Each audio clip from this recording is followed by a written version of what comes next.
बीड तालुक्यातील लिंबा गणेश गावठाणमधील कृष्ण मंदिरा शेजारील रोहित्राची 2 महिन्यांपासून दुरावस्था झाली होती।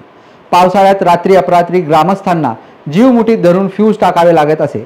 मात्र केबल वायर जळाल्याने वारंवार वीज पुरवठा खंडित होत होता। महावितरण कर्मचाऱ्यांकडून या ठिकाणी दुरुस्तीसाठी टाळाटाळ करण्यात येत होती। मात्र डॉक्टर गणेश ढवळे यांच्या नेतृत्वाखाली रास्ता रोको आंदोलनाचा इशारा देताच 2 महिन्यांपासून दुरावस्थेत असलेले रोहित्र या ठिकाणी बसवण्यात आले आहे। विक्रांत रवींद्र वाणी मागील 2 महिन्यापासून या डीपीची दुरावस्था झाली। श्रीकृष्ण मंदिर जवळ असलेली डीपी केबल आणि बॉक्स सातत्याने खराब होत होते।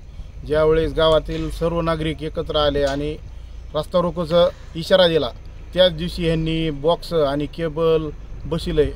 अनेक वेळा ह्यांना सूचना दिल्या होत्या, फोन केला होता, परंतु हे दरवेळेस आम्हाला असं म्हणायचे आमच्याकडे साहित्य नाहीत।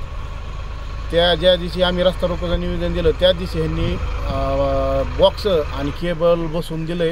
आज सगळे डीपीची आणि बॉक्स बसवलेले, त्यामुळे ग्रामस्थांच्या अडचणी सुटलेल्या आहेत।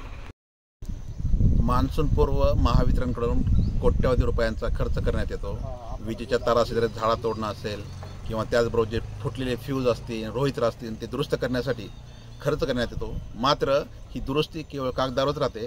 ग्रामीण भागातल्या बहुतांश जे डीपी जे आहेत त्याला संरक्षण कवच नाही आहे, फ्यूज तुटले आहेत, केबल जळालेत आणि या प्रसंगी वारंवार ग्रामस्थांना विनवणी करून सुद्धा ग्रामीण भागातील महावितरणचे अधिकारी कर्मचारी सांगतात की त्यांना साहित्य नाही आहे। लिंबा गणेश या ठिकाणी जर अवस्था बघितली, ज्यांच्याकडे हे कंत्राट दिलेला आहे तो कंत्राटदार आहे, तोच फोन उचलत नाही आहे। शेवटी ग्रामस्थांना स्वखर्चाने काही कामं करावी लागतात।